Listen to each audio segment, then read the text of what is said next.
Hello and welcome everybody to Divine Dialogues. I am your host, Xavier Thomas, and today I am here with a very special guest. This guest is, I would say, one of the more influential figures in my life right now because business-wise, you're there for me. You're there for me every time I have a question. It's just, you're easy to go to. And like, apart from my family and some really, really tight knit friends, I think he's probably one of the most supportive also. And that means a lot to me. And so for that, today we've got him on the podcast. I am joined by none other than Josh Jones. And also, before I switch the camera to him, we've done a podcast before, but in a different place. So we also have a podcast for our church, and he was on the podcast for the church, and that was a super dope episode. So if you want to, go check that out. I'll try to link it in the description, but that was a really sick episode. But here I am with Josh Jones. Thanks, How you man. doing? That was like one of the best intros and best ways I've been introduced ever. So Let's go. thanks. I told him I Yeah. was working on it. Yeah, being supportive of other people starting businesses and running them. That's one of the highest compliments I could get. Yeah, and I will say it's not just me, because we literally had a meeting this morning with somebody else who's starting a business, Athena. Yeah, We're going to have her on the podcast too sometime. And Yeah. Kyle. I just Dude. realized I haven't had Kyle yet. yeah. But- Both of them would be a fire show. Yeah. I did do one with Kyle also on the Living Water one. Yeah, Yeah. I didn't see that one. It was a dope conversation too, because he talked about how he got there. Anyway, it's not about them. This is about you. Oh, How would you describe yourself? Who is Man. Josh Jones? I'm really bad with these questions. It's tough. I don't. People don't ask me to describe myself. I would say, first and foremost, that I guess how I would want to be described Mm-hmm. is a man who followed Jesus closely, loved his family well, and made an impact in his community through whatever avenue that would be. It seems to be business. It seems to be that's kind of where I've landed in calling and favor, and so it's and I just truly enjoy it. Mm-hmm. Yeah. Do you think in the business realm that it's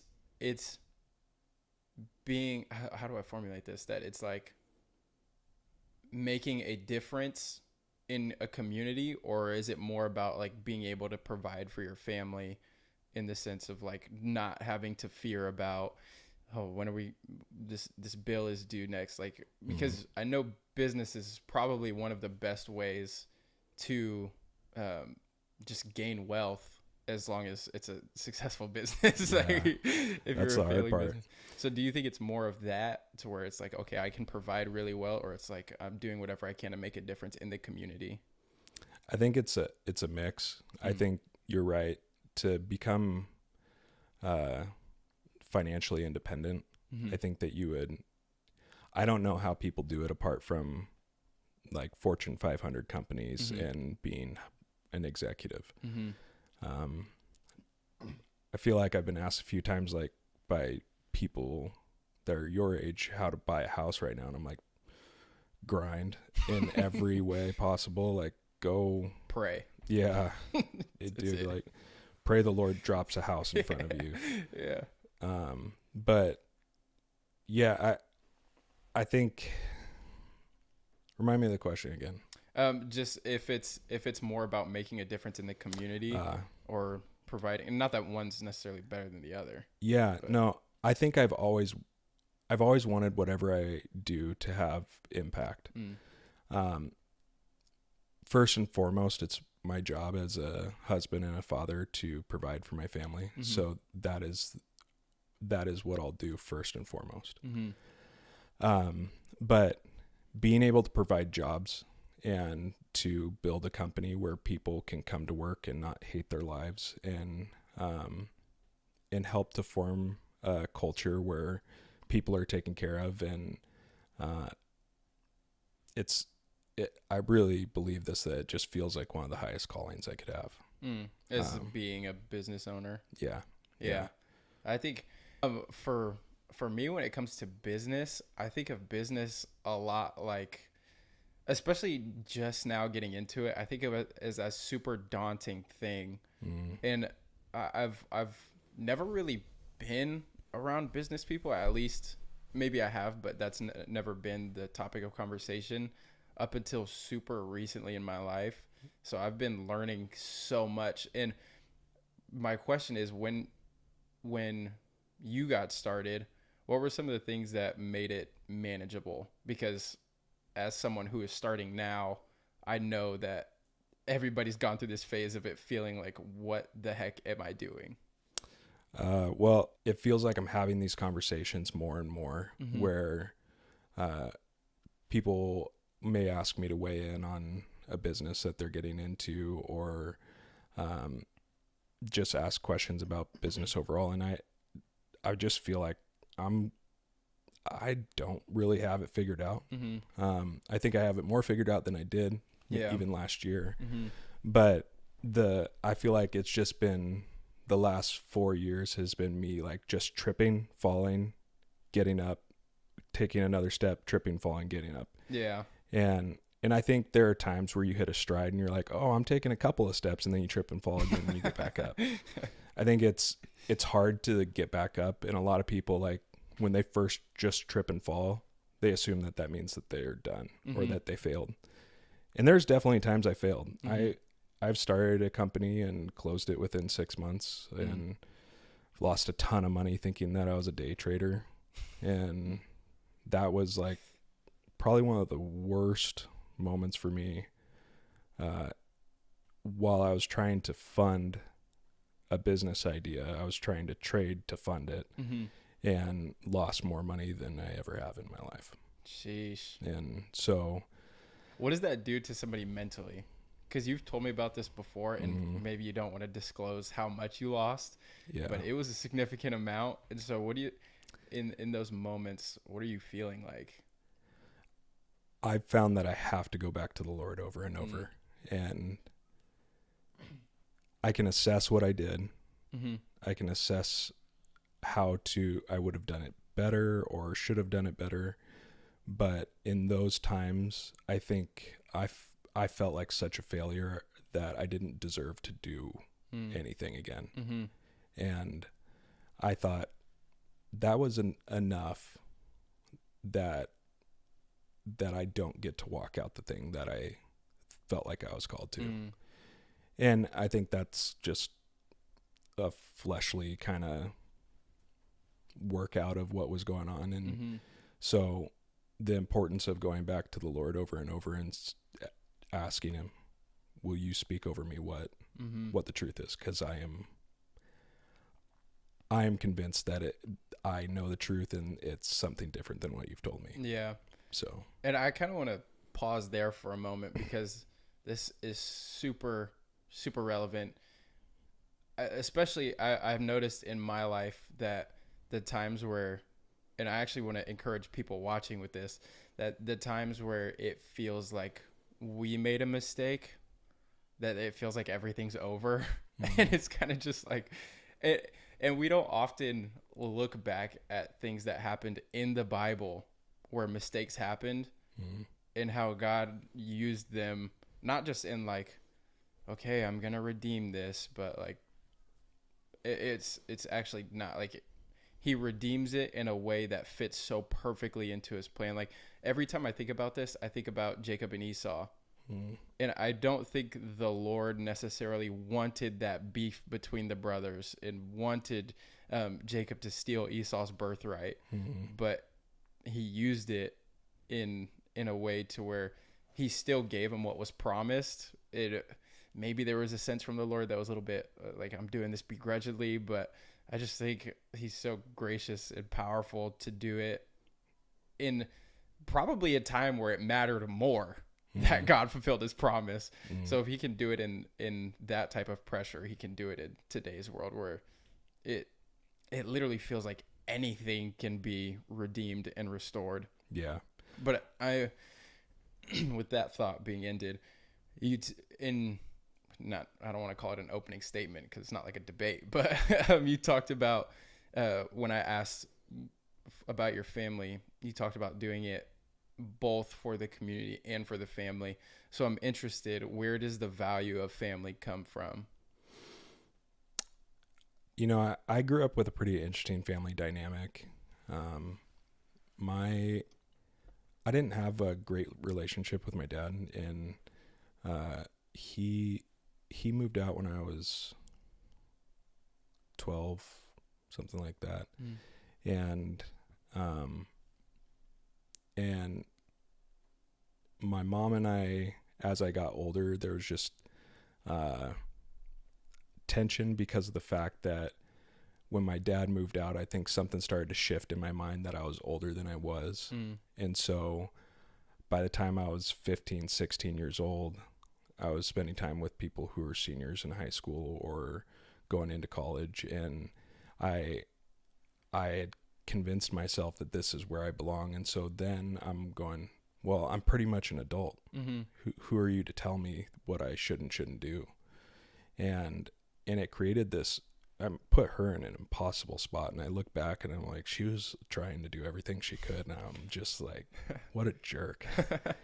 And I ended up moving out at 16 and just kind of couch surfing and then trying to find a place. And I always had work or a job. This was back in 2008, so it was hard to find a job back then.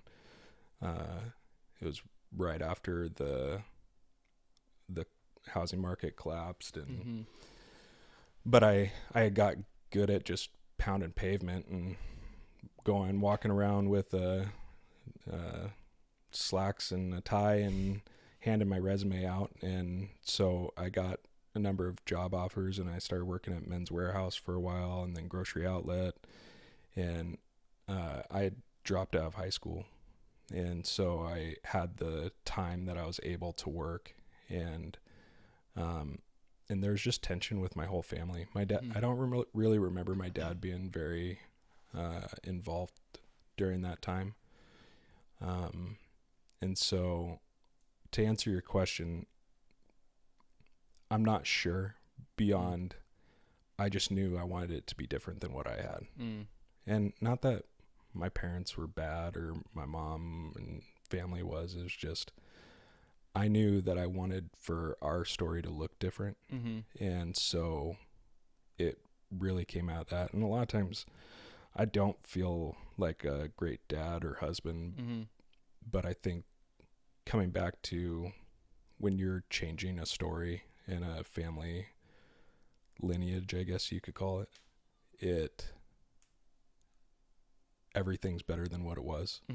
And so Jess reminds me of that a lot, because I tend to be a all or nothing, where I'm just like, I'm failing or I'm succeeding. There's no in between. Yeah. It's not like you're doing okay. It's like, nope, crash and burn today. So yeah, I think I just knew what I wanted to see. And that's kind of how I approached parenting too, because I just had no idea what I was doing. You know, I just keep going back to over and over, how would the Lord speak to me? Yeah. And that's convicted me a lot. The Lord's convicted me a ton, even in moments of parenting where I'm just lost my cool and I say something and the Lord has corrected me in that moment. And essentially what happened was something happened where June had looked at me, or all this stuff had been left out, and I said, you don't deserve this. And I had one of her toys in my hand that she had left out again. And I was like ready to throw it away, like just raging mad. And I turned around to walk out of the room, and the Lord said, I've never said that to you. And it broke me. Dang. And I turned around and I walked up to June and I just said, I know this is confusing because it'll feel like it went from this and then switched. But I realized that's never something that the Lord said to me, and it's not the truth. I said, this was a gift for you from me, and it has nothing to do with your performance. Dang. And I've been really careful of how I talk to them around those things now. I don't do it right, but so much of parenting in life has been out of just trying to look through the word, look through how the Lord's treated me, and am I treating my kids and my wife that way? And my wife is truly like the most incredible mom. So I think hopefully the girls just remember a lot of that. And Oh, that's crazy. I remember, so one time I shot out my dad's windows to his shed when I was like, I don't remember how old I was, probably like 6, maybe 7 years old. And so I was just with some friends and I had a bow and arrow. And so I started shooting out the panels of his window, and he came into my room and I started lying about what was happening. He was like, "Were you shooting out our windows?" And I was like, "No." And then he was like, "Well, why did I find arrows?" And I was like, it wasn't me. I was the only one with a bow and arrow. Yeah. So he ended up spanking me, and like that's not the part that's like the most memorable to me. It's like he came back the day after and apologized for it. And I was like I literally started crying because he apologized. Yeah. And I don't necessarily know, I can't articulate why that held so much weight to me. But I think it was just like seeing that side of my dad that was softer, because I was always, when I was a kid, I was always like afraid, not just of my dad, but of everything. And so I lived with this false reality in my head of like, I have to be perfect or everything's going to go wrong. Yeah. And it was like, obviously when you're a kid, you think you're the center of the world, but it was like, if I don't do this right, the world's going to end. And so there was just so much pressure. And so I think my guess is that him apologizing made it to where I was okay knowing that I made a mistake and that I'm not the only one that makes mistakes. And it was him recognizing that he made a mistake too. I don't really know, but I just think those moments are super impactful for kids. Yeah. So encouragement to you, and like, I would venture to say, how old is she, or how old was she when that happened? She's turning 8, and I think she was probably 5. I would probably say she's gonna remember that, just in the sense of like, it's. I think there's also a meaningful aspect of just when people admit that they're wrong. Yeah. Like I could probably count on the times one hand that I've heard anybody in my life admit that they're wrong. And maybe if I really did a deep dive, it would be more. But those moments are just so impactful. And I think I could probably count on one hand the amount of times I've admitted that I'm wrong. So it's not hard, man. Yeah, it's not a generalized judgment. It's like this is something that we all need to grow in. Yeah, I think it's a practice because it doesn't. No one wants to admit they're wrong. Yeah, or apologize and say I'm sorry for what I did. And I've watched that modeled in my wife where she is so quick to turn around and repent before our kids for whatever it is when she knows she does it. And I remember before having I think it was before I was a parent at all, Andy Irwin, I remember him telling me he trying to remember timelines, but he had talked about repenting to his kids. And I never grew up with that. Like I can't think of anyone who ever said sorry or said apologized or anything in my family. It was like we moved on. I think maybe my dad had said stuff, but it was so quick to go back to the same way it was. Right. And it's not repentance. It's just yeah, like, oh, sorry. yeah, I'm sorry. Yeah, there definitely a difference. There was no turn. So, and that always stuck out in my head, the way that Andy always was quick to repentance. And I just knew, even if I can't get it right, if I could repent quickly, and I want that in, whether that's in business, whether that's in family, when I'm wrong, own up to it, because anything else just feels like a lie. Yeah. And so, I've had some realizations recently with my business partner where I had missed the mark, to say the least. And I just had to go to him and repent, because I just felt like I was a huge jerk on stuff, and it wasn't intentional, but I didn't seek to understand. I think that's one of the greatest things to learn when you're in business, is when you get laser focused and you're trying to accomplish a goal, or you're trying to succeed or accomplish an objective, it can be really easy to just get goal oriented and focused on that. And when people feel like they're in the way of that, or feel like they aren't catching on, that you want to steamroll them. And it's my way or the highway. Yeah. And it's just, rather than seeking to understand, that is, remaining curious has been probably it could be one of the most impactful ways of communicating. Yeah. Because it's a lot different than you come in and you are ready to tell someone why they are wrong, or why they're not measuring up, or why they didn't do something right.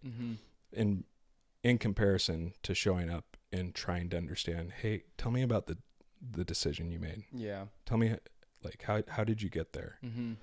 Because honestly, I know that you didn't do that maliciously.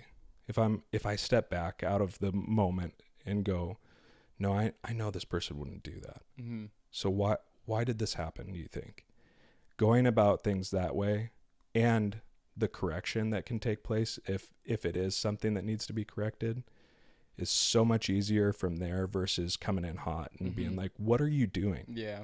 You should know better. Yeah.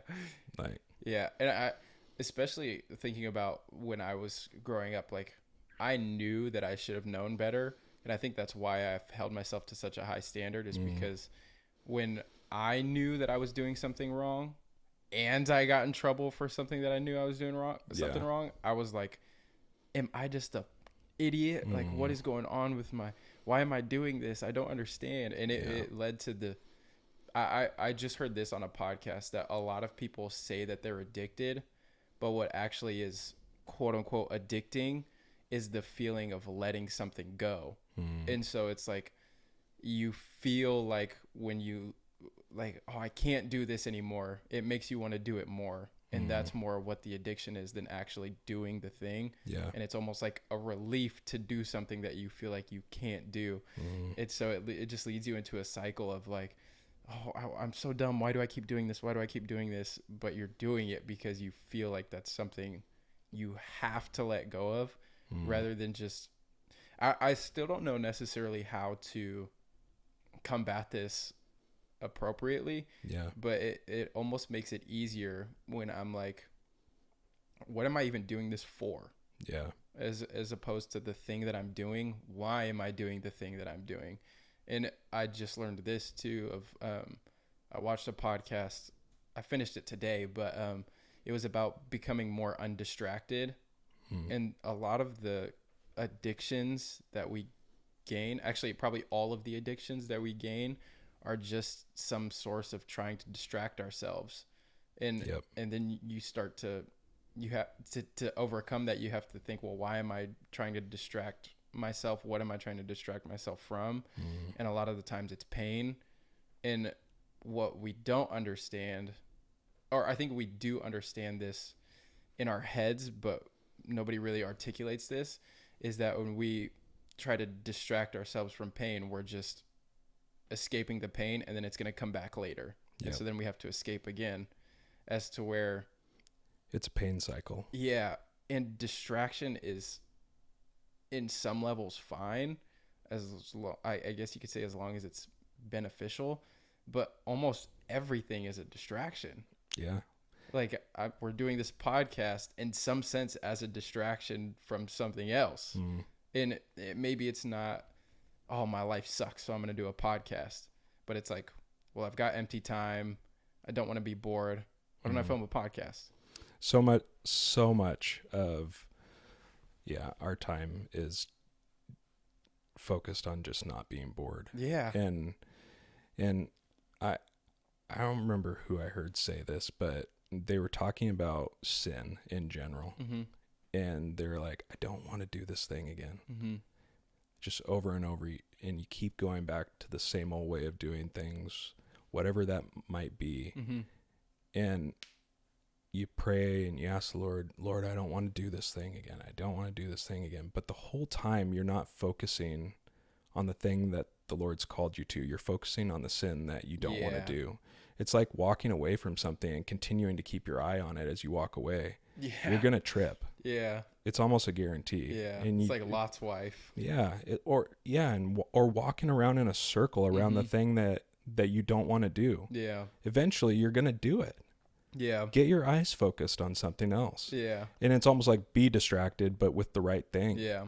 Like take your eyes off of the thing that keeps like entangling you and go do what the Lord's called you to do. Yeah. So, and one thing that was in that podcast too that was super helpful was, he said, you can actually give in to your desires, but in 10 minutes. And so what it does is train your body to have some sort of autonomy over itself and saying, I have the choice to do it. I'm going to do it, not now, but in 10 minutes. So that you build that over a period of time, and then you start to strengthen that. And then the way he didn't say this, but the way I looked at it is like, if I can do it in 10 minutes, why don't I just do it in 30 minutes? And if I can wait that 30 minutes, why not just an hour? And I haven't put that to practice yet, so I don't know if that works. yeah. But I'm intrigued to try it, because I have in periods of time done that with like, oh, I'll do it tomorrow, and like actually held off for the day. Yeah. And my uncle makes this joke, and he's like, the only reason I got through basic training is because I told myself I would quit tomorrow every day. That's it. So I think there's probably some reality to that. Oh yeah. I mean, integration therapy, whatever you want to call it, is reminding myself to do it. Not being so swept up in the emotion to just go all the way, where I find myself just exhausted at the end of the day because I'm frustrated all day. And the guy that I have been meeting with, he had brought up brushing, he's like, I brush my teeth with my non-dominant hand. I was like, why would you do that? Freak. Yeah. Well, I started doing it every day. And it started to remind me to do, in that moment, I'll remember to do the things that I need to do, because it touches a part of your brain that reminds it that, hey, you can do something different than you normally do. That is so weird. And it starts to activate a different part of your brain. What? And it's pretty wild, man, because then your brain will start to be more prepared with doing the thing that it's uncomfortable with. Say you normally walk the dog on the right side of the street with your right hand, but today you're going to switch and just do something a little bit uncomfortable in comparison to what you would normally do. And it starts to do something in your brain that unlocks things to start reminding it that it can do the uncomfortable. It can do things outside of the normal. And it'll help you to even remember those types of things in those moments. Okay, I need to slow down here. It's pretty wild. I've stabbed myself in the gums multiple times, and it makes me super mad. And I've also recognized how often I'm in such a hurry that I get frustrated just brushing my teeth with my left hand because it's taking too long. And I was like, why am I so in a hurry all the time that I can't even take the extra 30 seconds it takes to brush with my left hand because it's slower? And it's your nervous system is just constantly on this overload. Yeah, I heard my recovery coach told me this one time, is that anger and frustration and even like, I think sadness like all these things are like secondary emotions. Mm-hmm. And oftentimes what is driving that emotion, I think most often for like anger and frustration, is fear. Mm-hmm. And I started noticing, because I've been working on being mindful about what I'm feeling and why I'm feeling what I'm feeling. And I was in a just I wouldn't even call it road rage, because it felt like I was beyond road rage. Like I was just angry. And so and it was basically just a car was on the side of the road and everybody was just going slow past it watching it, and I was in traffic for like 20 minutes going 10 miles an hour on the freeway. Yeah. And I realized, well, first I asked myself why I was so angry, because I was at a point to where I was like screaming out, not out of my window, but in my car, just being like, what is everybody doing? And I realized that I was afraid of being late to work. Like I didn't want to be late to work. And then when I asked myself, what are the consequences of being late to work? Are you going to be fired? Like, is it worth screaming at the top of your lungs in your car for? I was like, no.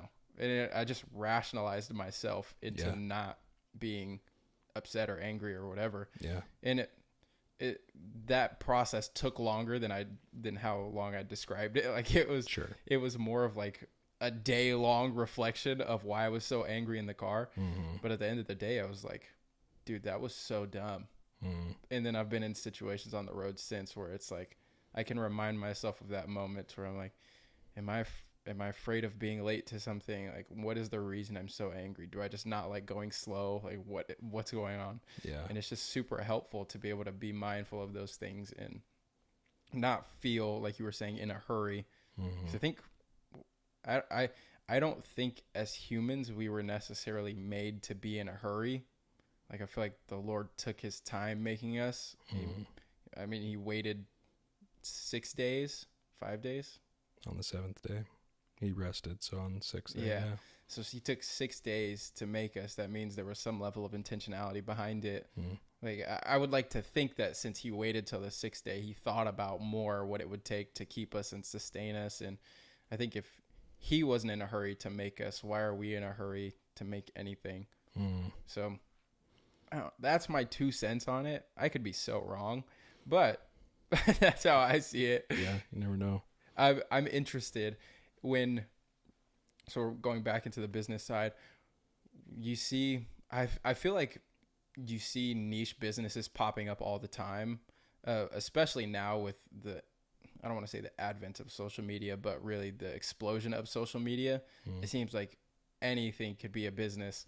And so, I think there's a part of that that's actually pretty dope, that you can turn anything into a business. Yeah. But with Christian-owned businesses specifically, do you think there's enough Christian-owned businesses, too many, or we need a ton more?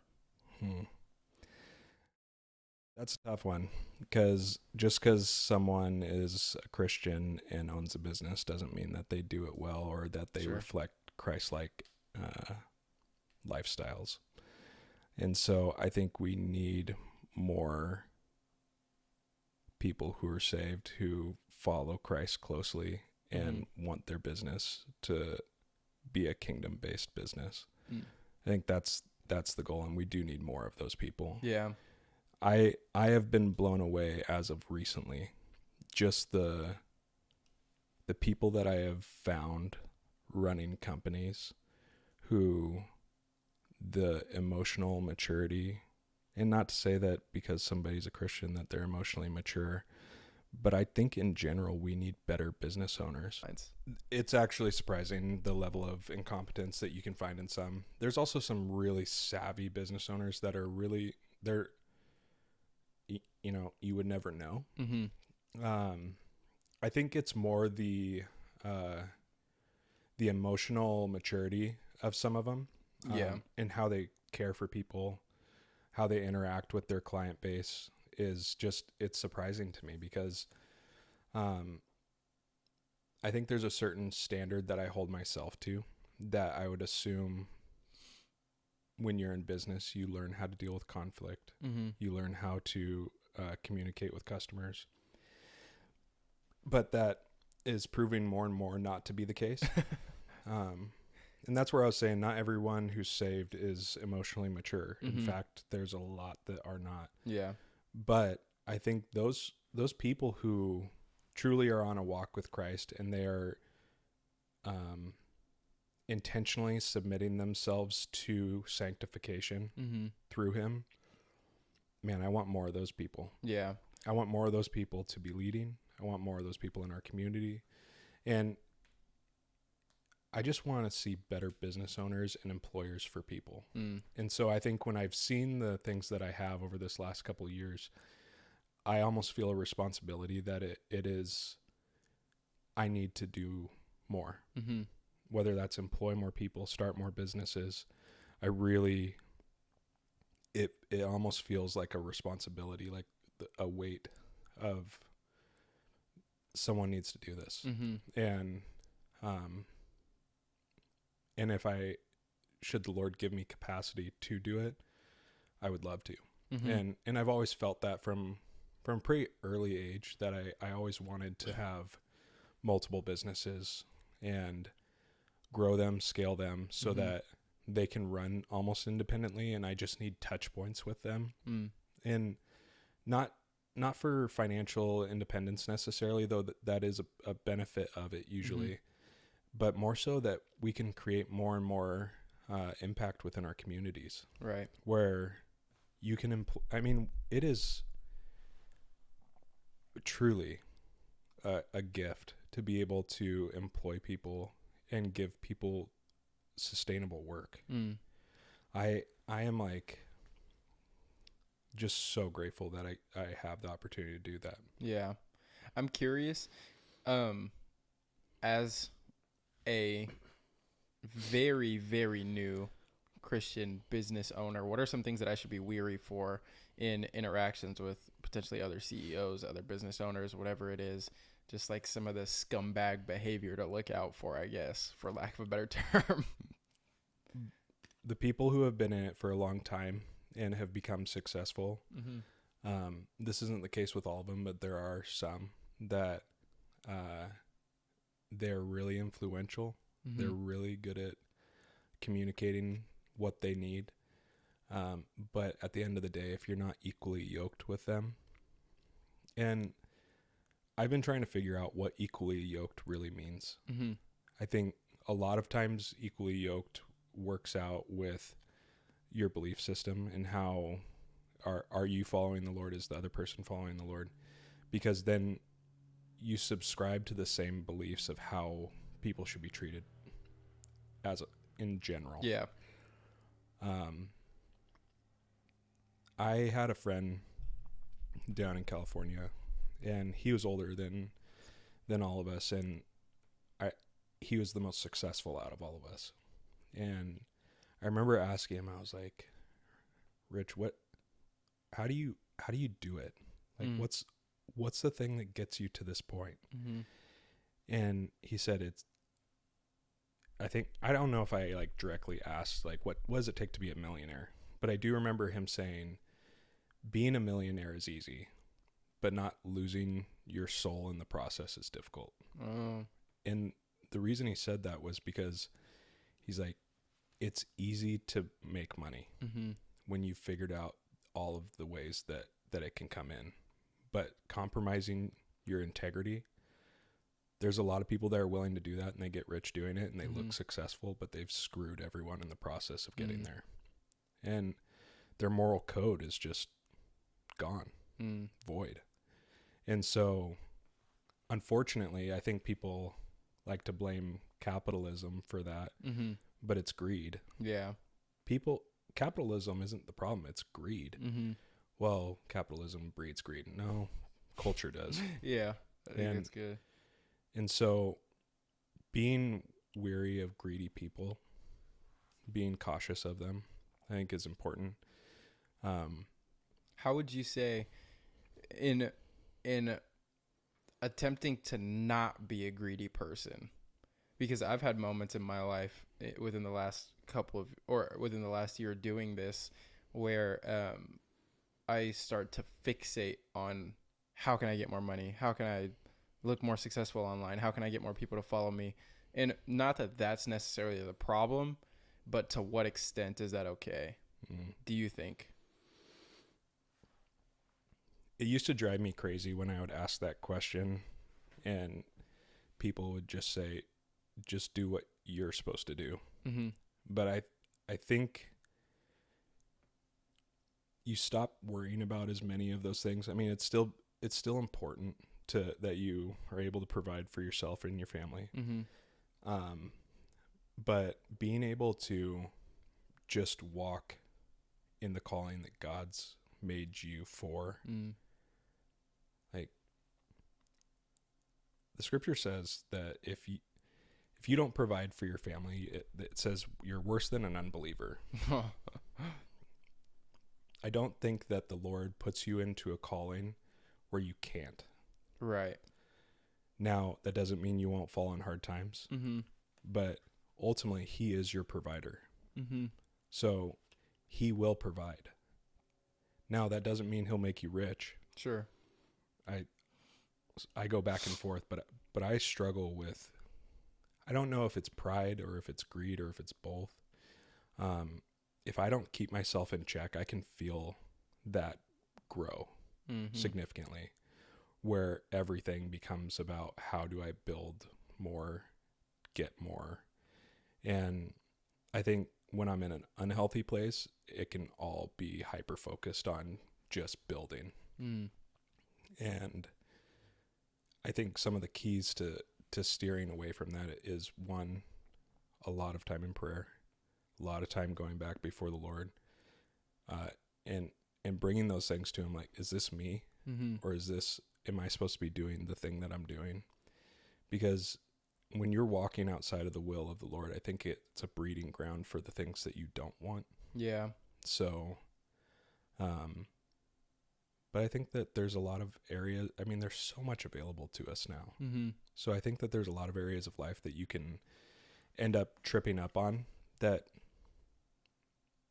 it's just a fact of life right now.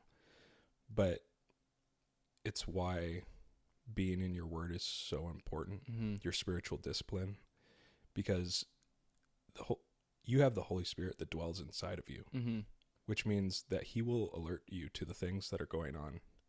And if you can be attentive, and I mean, it is a still small voice, because you can feel it, but it's really easy to just blow by it. Right. And you look back and you go, that was, dang, I missed that. Yeah. But it goes back to, I think something we were talking about maybe before the podcast was His sovereignty, even when we're not completely in alignment. I think longing for His will for your life, there's something that He can do with that even when you don't nail it, He's still being glorified and He's still sanctifying you in the process. Yeah. I going to your point where you were talking about having those spiritual disciplines, I've literally posted podcast episodes where, out of the skill of being able to put together a message, in that skill, I've posted episodes where maybe it wasn't necessarily what the Lord was trying to articulate through me in that moment.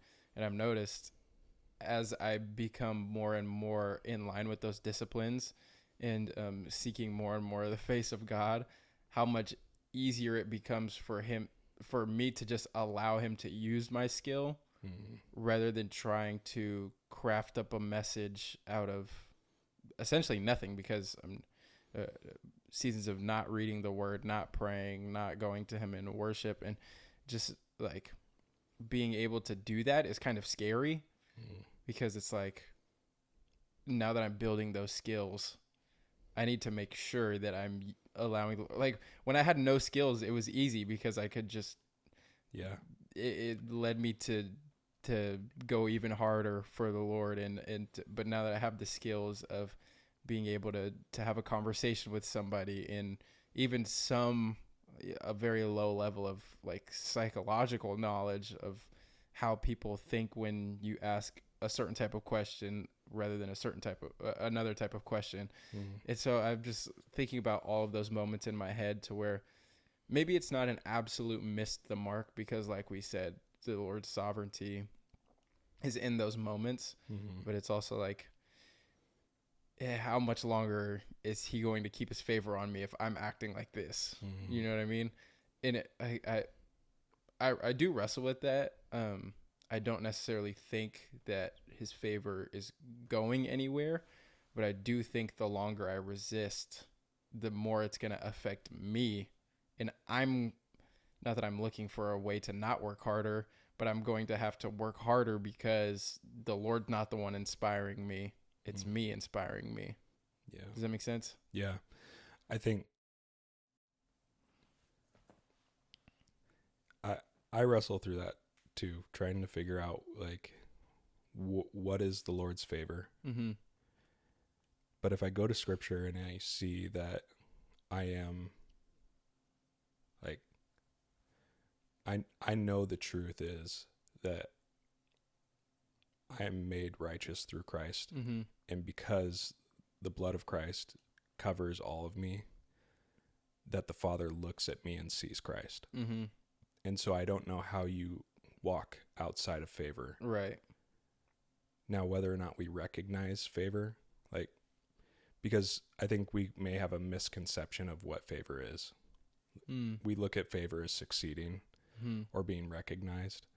But in trials, I think his favor is still upon you. Yeah. And it doesn't feel the same. But if he sees Christ, Christ walked in the favor of the Father always. Mm-hmm. So, and it maybe that dilutes the meaning of what you're trying to talk about, but that's been my struggle going back and forth, that I've always felt like favor means I'm doing this and I'm climbing, Mm-hmm. but recognizing the Lord's sovereignty and favor in slowing me down. Mm. I have just brought this up. I won't go into the details of it, but how do I describe it without going into the details of it? That's the game. Yeah, I felt like there was something in my life that was a hindrance to me succeeding. Mm-hmm. And because I've geared so much of my focus on when I'm succeeding, that I'm walking in his favor, or that he enjoys what I do, so he blesses it so that it multiplies. Mm-hmm. I had never thought that the Lord could put something in front of me that felt like a hindrance to intentionally slow me down, so that my pride did not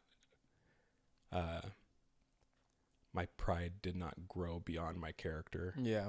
And or success beyond character. Mm-hmm. Because I mean, that in itself is a blessing I can't describe. Mm-hmm. Yeah, I just thought about this. This literally just came in my head. Of, you hear this all the time of like, oh, the Lord's testing me. The Lord's testing me. And I think to an extent that can be true, but maybe he's just saving you from yourself.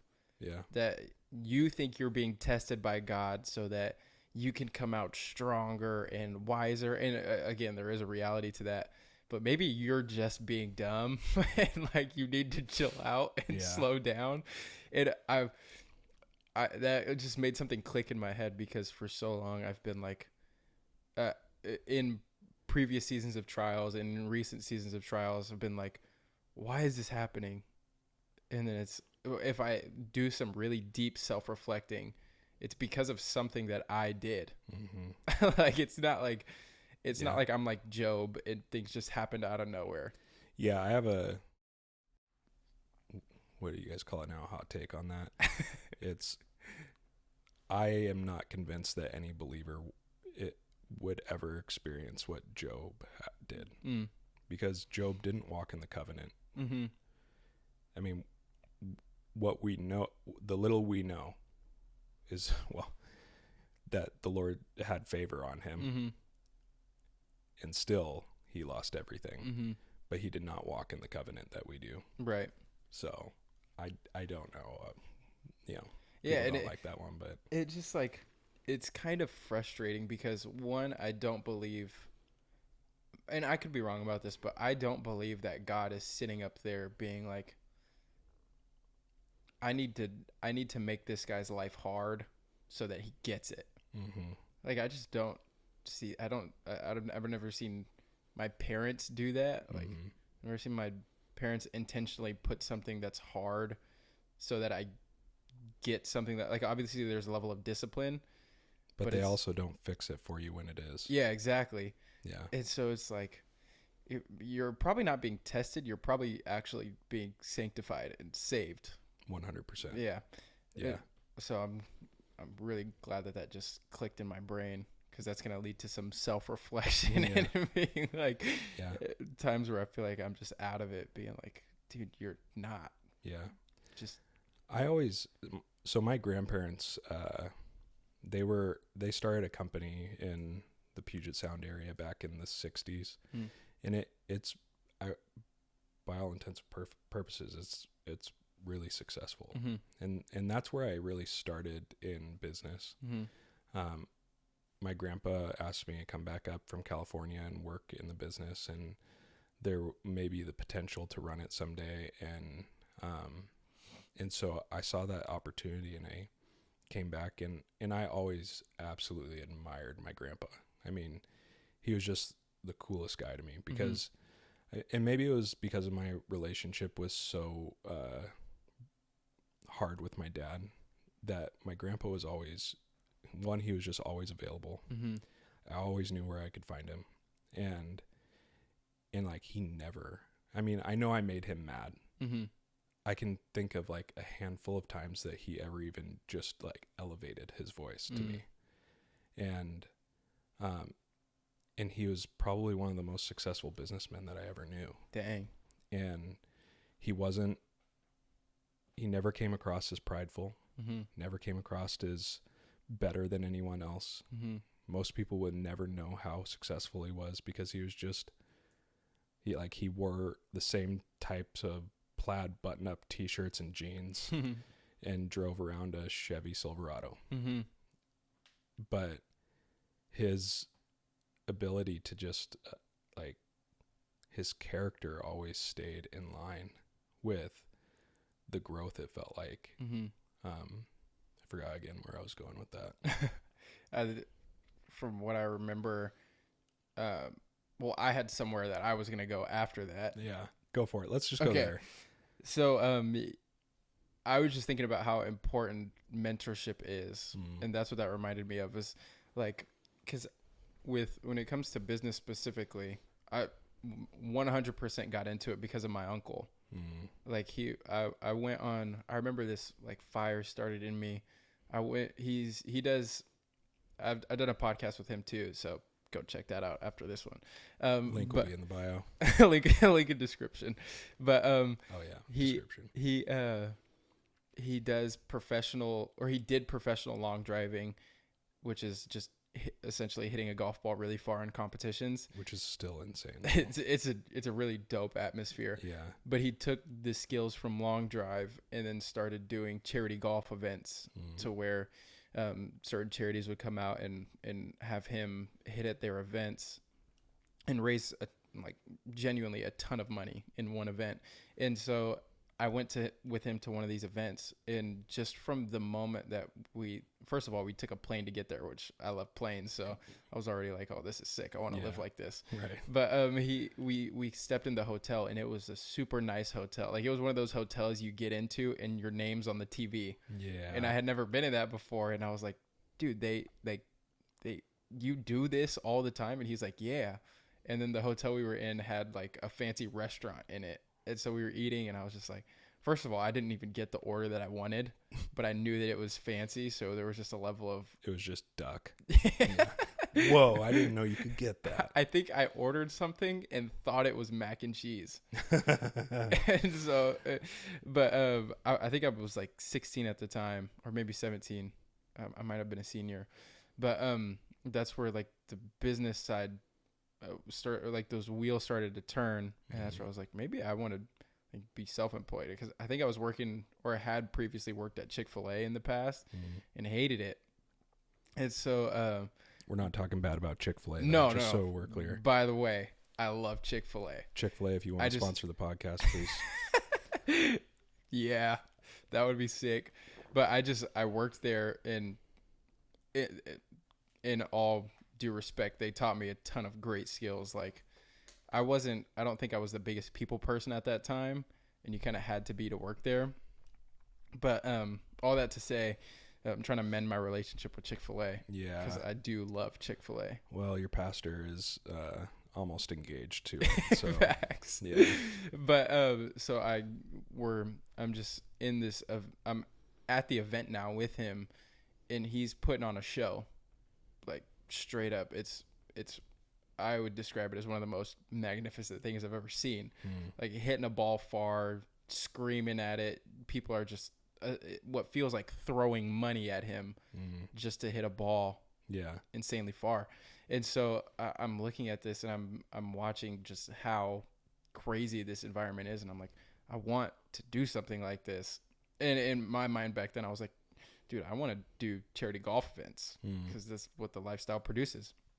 And now it's a little bit different. I would still like to do charity golf events, but I just, back to mentorship, like seeing how far because when that moment happened, I made a commitment to him that I was going to start my own business. And I did not do that for like 3 years. And he, pretty much every step of the way from that moment, was constantly checking up on me, being like, hey dude, what are you doing to get towards your goals? And then that just leads to, similar to some stuff you were talking about with, because he's good at sales. Like he can be good at sales, and he doesn't do it in a scumbag way to where he's abusing people. And so he's taught me things like, be on the lookout for people that are going to try to sell you, in some sense, their business, while just essentially scummy business owners. Like he's taught me so many methods to look out for that. And so I hear that when you talk about your grandpa, and in the sense, like I have that even from people like you've come along on this journey with me from essentially from the start. I mean, I don't think, maybe I had already started a little bit. I think you did, but but it wasn't too long after. And so just having people like that in your life are insanely beneficial. And I would encourage people out there, if you're attempting to start a business, get solid business owners around you. Yeah, because otherwise you are going to become a scumbag. Sure. Because that's just the nature of it, unfortunately, if you're not super careful. I think it really requires intentionality not to. And being able to have people, like I was saying earlier, I've found myself around more and more people in business, and who own businesses, run them. And yeah, it's, if you don't have people around you that you're able to bounce ideas off of, you can get caught in your own thought process. And just like, I've come up with some wild ideas, and fortunately I have a consultant that I've worked with from the very beginning, and he's always been willing to push on me and just point out, I was like, what do you think of this idea? and he's like, that sounds like it lacks integrity. And I'm like, oh, well, I guess if you look at it that way. He's like, most people look at it that way. And I was like, and I just didn't even think about it that way. I was just trying to come up with a new solution. But having those people is almost guardrails who are further ahead. And for me, that's why I became so passionate about consulting and putting and creating capacity for myself to do consulting with business owners, because of that, the interaction I had with my consultant. I've always told people, every business that I either buy or start, I will make a line item for him. Because I know how valuable it is, and I know I wouldn't be where I am without it. Yeah. Because if you can't find the people that, or find business owners, because you're just not in those circles yet, make one. Yeah. And I paid for it. Mm-hmm. It's not cheap, Mm-hmm. but it's worth it. Yeah. I have learned it's pretty rare that you can really look at your life and go, who has had one of the biggest impacts on my life, and be able to identify it in the moment. Mm. And I've been able to identify him as one of the greatest impacts in my life, and the way that I look at business, the way I look at life. And so much of that comes out of just his grit.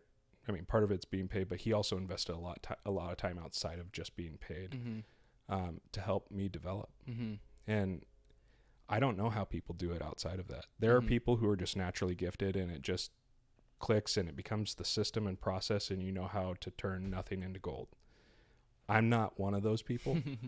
Like I said, I just tripped and stood back up and just kept tripping and standing back up. And that feels like there's more and more people asking, how did you do it? How are you doing it? What do you think of this? Like, I've learned some of the keys to certain pieces of business, but it's through mentorship, Mm-hmm. and it's through failing. Yeah. What feels like failure Mm-hmm. over and over, but continuing to push forward. And I think it's a natural progression for a lot of entrepreneurs.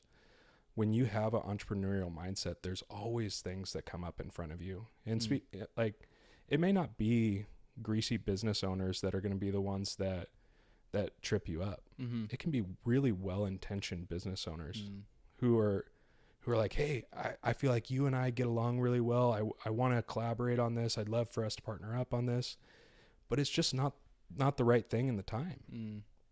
I mean, that's one of the hardest things, and I guarantee you will see this as your business continues to grow and it continues to succeed. There will become more and more opportunities along the way. Mm-hmm. It's just how it goes. And it's really hard to say no, especially as an entrepreneurial mindset, because you see the opportunity and you're like, well, it would be dumb not to take it. But do you have the capacity to take it? Right. Can you actually carry it where it needs to go? Are you equally yoked? Mm-hmm. And when I say equally, like, even if you guys have different mentalities of how to spend money, or different mentalities of priorities, whether it's family, whether it's your walk with Christ, because I think what I was saying earlier, that's such a big piece of it, because it aligns your values. If your values aren't the same, it's going to come out in one way or another. Mm-hmm. That same consultant early on, he goes, partnerships are like marriage. And you're like, nah, not really though, right? Not really. But when you partner with someone, you are attached to that person. Mm. And every change, every shift, or new business venture it has a feel to it. It has a struggle with it.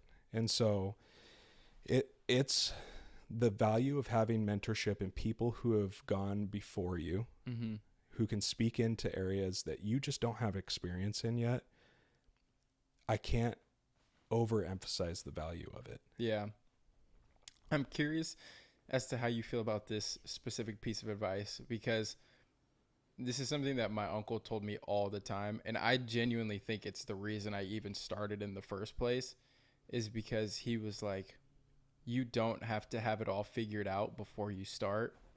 And I think for me, and I'm curious as to if this has happened to anybody else, but I had this mindset of, I have to have my dream set up. I have to have all the equipment. I have to have a line of 50 guests or 50 episodes written out before I even make one. And all that stuff just made me feel so heavy.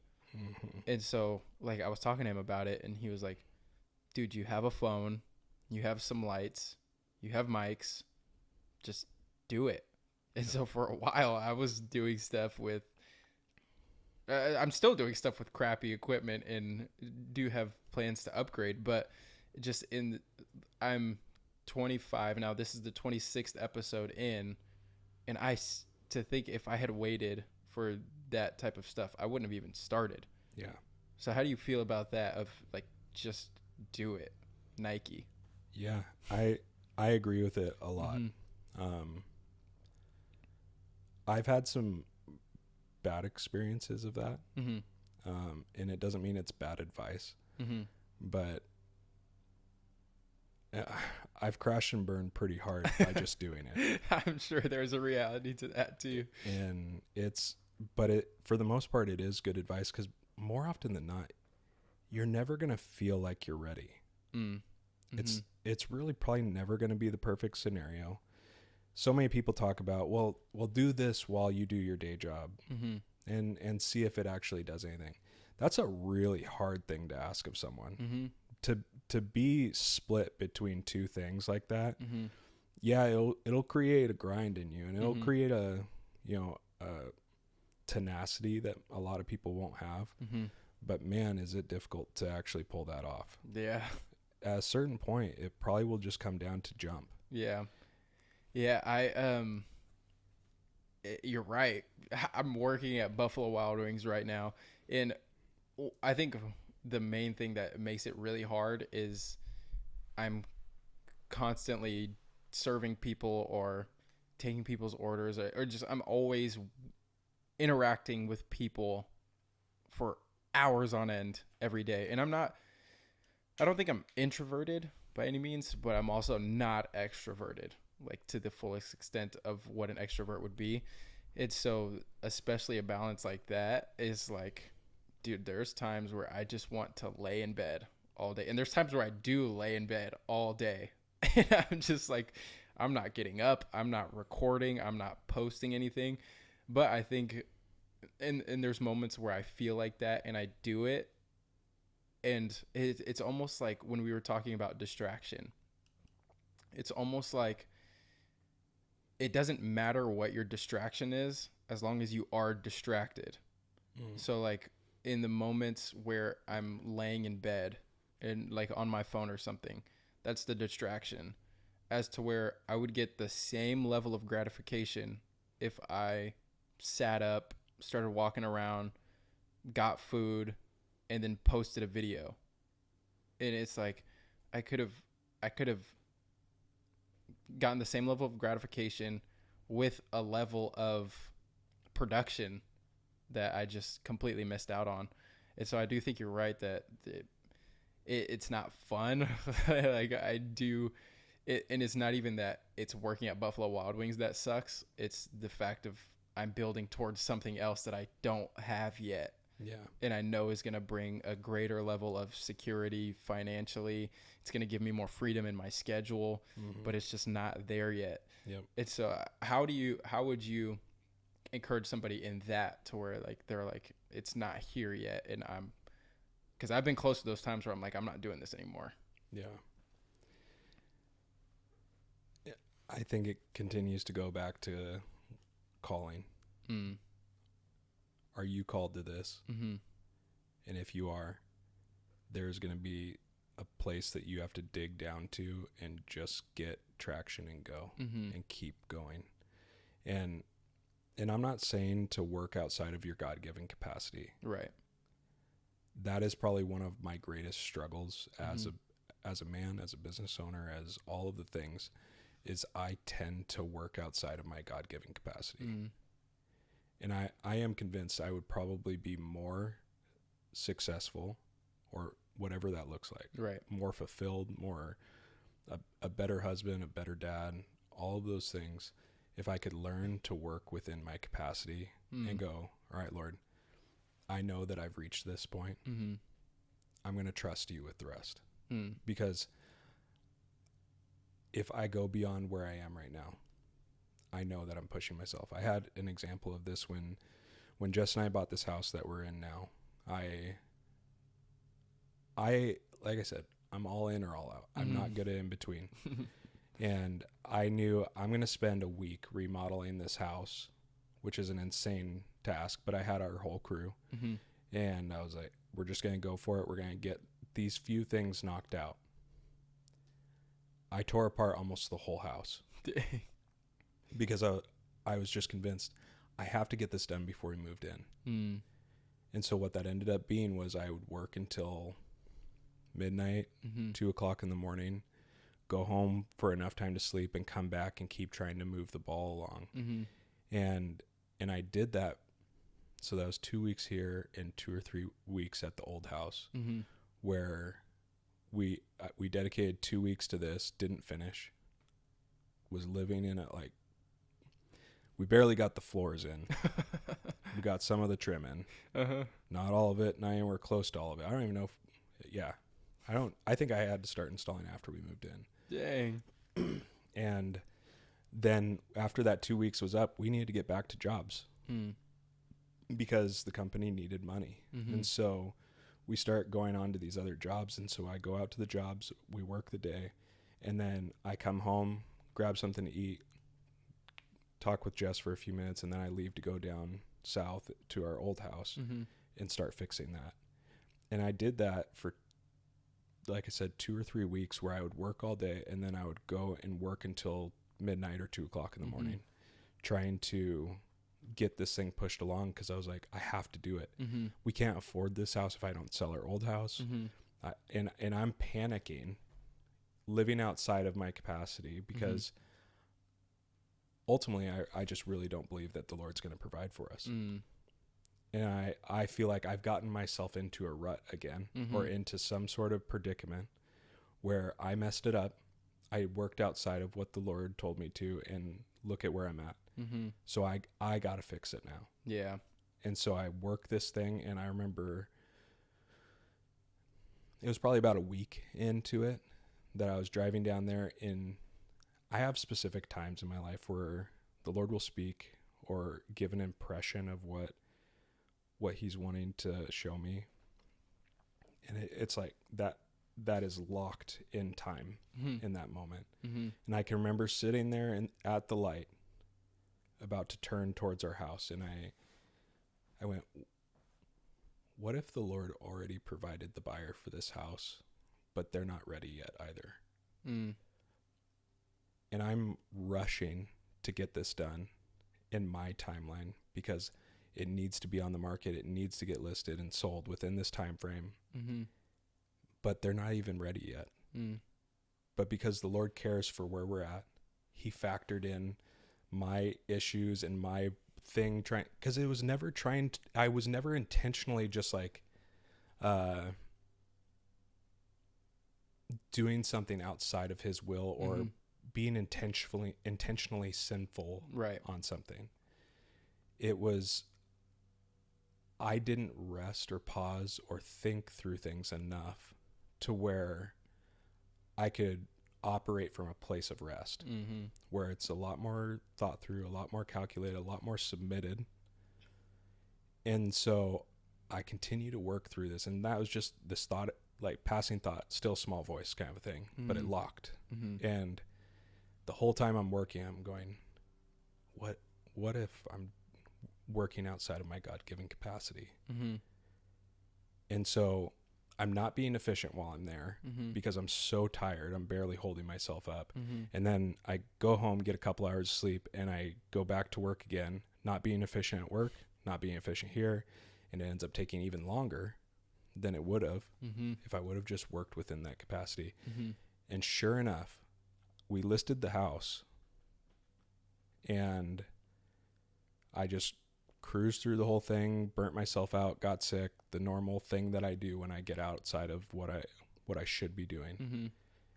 And it took, I think, a month and a half for there to even be an offer.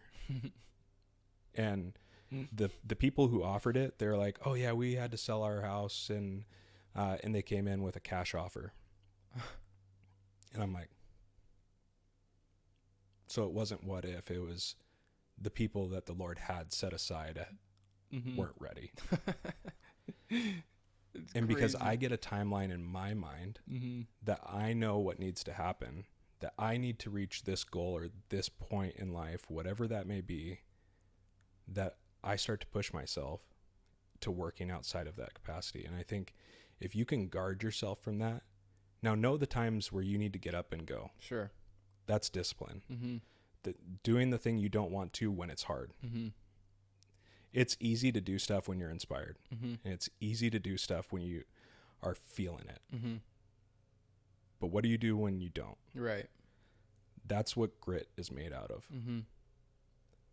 But there is still, you were made for a certain amount. And in our sinful desires and capacity, we push beyond what the Lord's made us for. And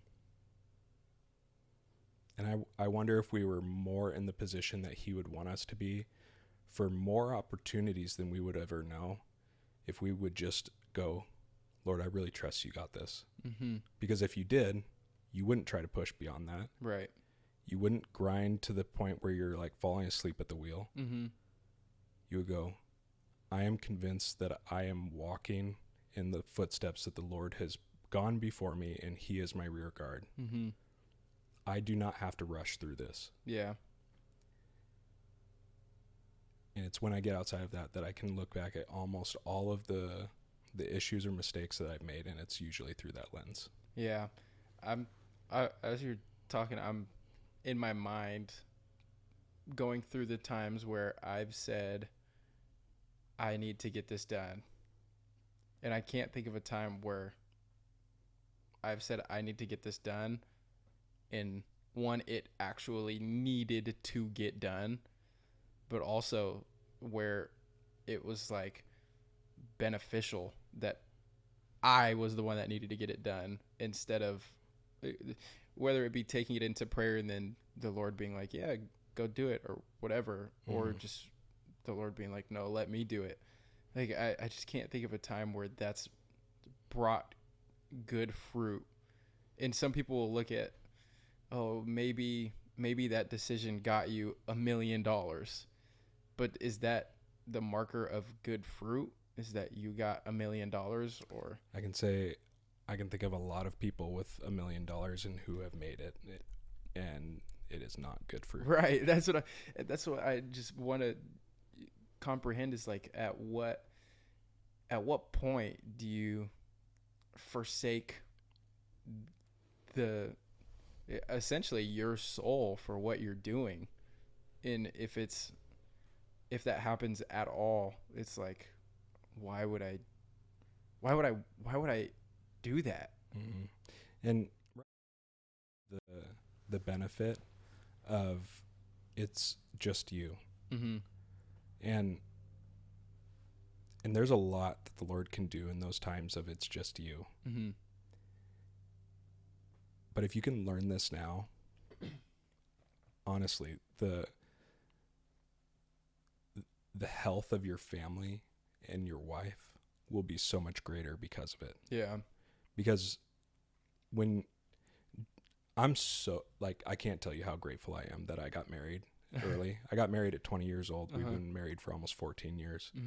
And I love that my wife and I got to grow together through all of the things that we did. But she has also had to endure a lot because of it. Yeah. Because one, I was young, and there was a lot that I didn't know and still do and still have to work through. But it's because that if you can work those things out early, if you can learn to do things well now, man, it's just gonna benefit your family too.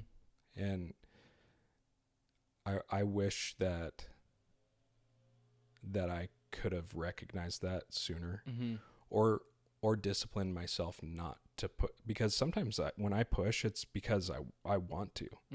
It's not because I need to. It's because I'm like, oh, man, I got the inspiration to get it done. I need to go get it done. Yeah. And I can justify it till, like, you wouldn't believe. And everyone goes like, hey, that's good. Yeah, you should do that. Yeah. Hey, look at what's paid off because you did it. That's the hard thing about when you have the ability to, whether it's create wealth, create jobs, create business, whatever it is, people will tell you, but look at what you're doing. That's got to be the blessing of God. Sure. I don't know if that's true. Yeah. I think that is so good. I kind of wanted to, I haven't done this yet, but I want to start this on the podcast where I ask people, if you were to write a book on any subject, I guess even any timeline, what would it be about and why?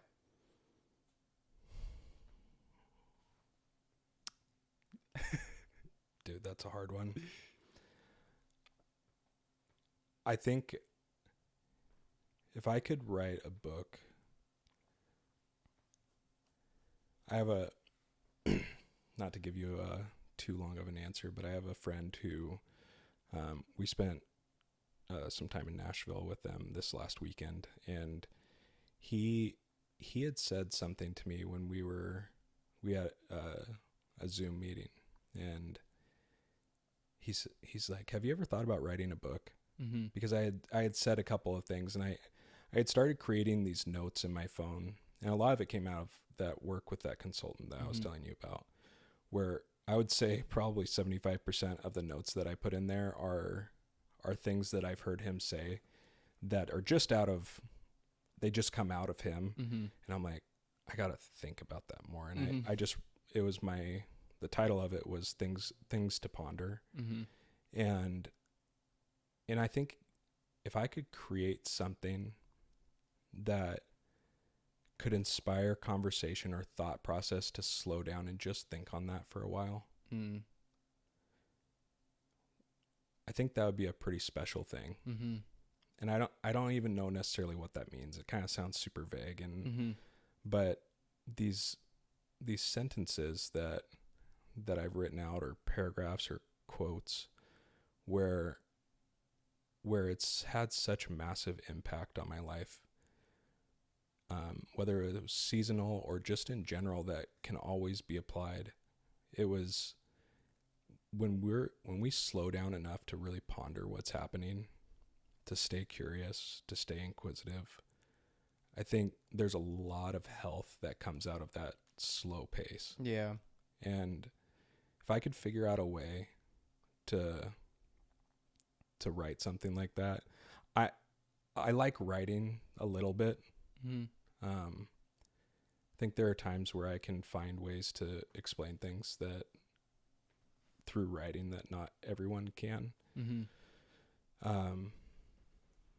I've just never thought of myself as a writer. Sure. But I think creating something that would help people to slow down and just breathe for a second. Yeah, I don't know what clicked, but there was a moment not that long ago, like within the last couple of months, where I just understood the value of just thinking. Like not even like necessarily profound thoughts, but just, why am I doing what I'm doing? Or I was thinking, I think what brought this to my attention was a consequence that had happened. And it was like, I didn't think that something could happen before it did happen. It's so, just as an example, this isn't what happened, but let's say you're peeing, but you're on your phone, and then you drop your phone. In the stream. Yes. It's so, I'm like, if I didn't proactively be like, let me not do this just in case, how many times would I have saved myself in the past from peeing on my phone? This has never happened to me, by the way. I'm being genuine. It's never happened. Sounds too specific. It's just the only one thing I can think of.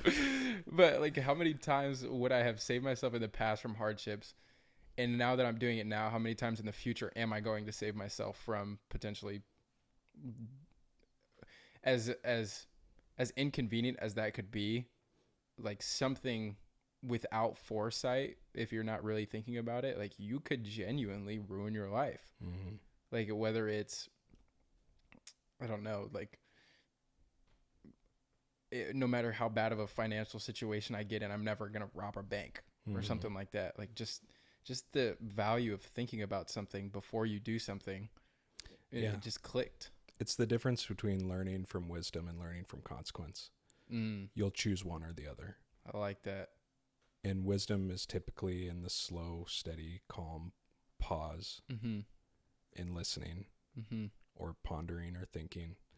Consequences, you blaze through that process and you landed on the other side.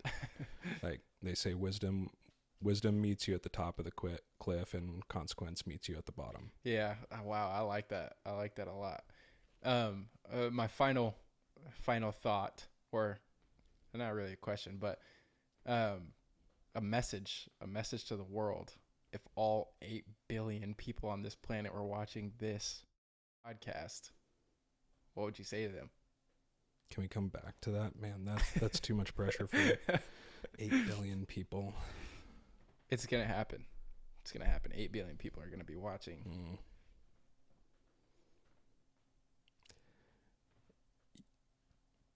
I think it would probably be that the world needs you to walk in the calling that God's called you to, not somebody else's, not within your timeline, but his.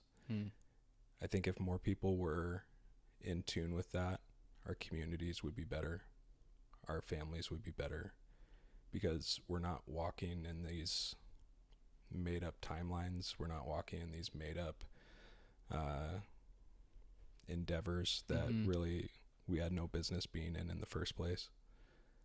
I think if people could just slow down enough and really allow the Lord the space and time to speak into it and show you where you're supposed to be, people's lives would be changed by that person, and the person's life alone would be changed. Yeah. I'm going to need to reflect on that, just in the sense of, like we've talked about already, just in positions where you feel like you've missed it, and just how that isn't always a necessary feeling to have, but also the fact that didn't have to be a feeling in the first place. You didn't have to miss it. Yeah. You just missed it. But yeah, dude, thank you. Yeah. Thank you for being on, taking time out. I mean, this time goes beyond just the recording time. Like, I value the time that we've gotten from this morning to even before recording, setting up, chatting about some things, and just things in the future, dude. I'm excited, and I'm very grateful for you in the last, I don't even know, year maybe, that we've gotten to know each other. I'm just super grateful. And thanks, man. Yeah. I feel the same.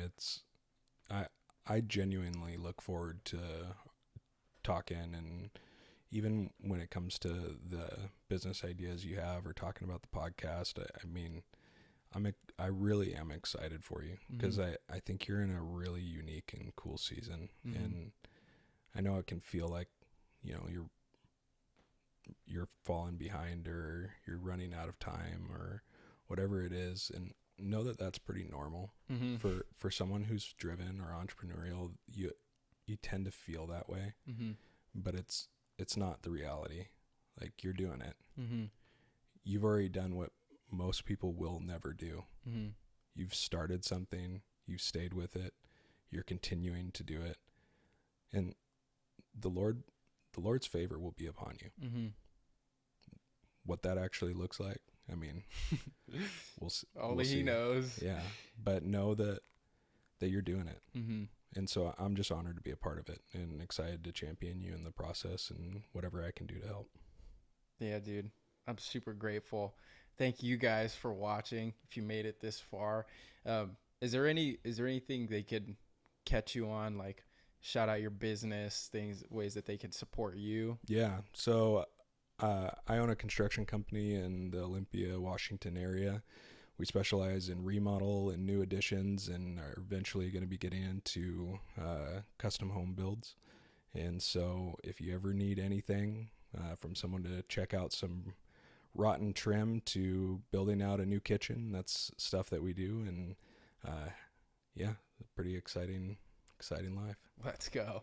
You go have him do whatever he just said that he does, because I'm not a construction guy. Remodel. So, remodels, dirty trims, whatever that means. Yeah, the dirty trim. You guys know if you got the dirty trim. Yeah. But thank you guys for watching. Be sure you leave a like, you comment, subscribe. Go buy some merch. I'm repping the Jesus is God tee today. Yeah. Got a couple tees out there, so go get some. I think that's it. Cool. Again, thank you. Yep. And I'll see you guys next time. Bye.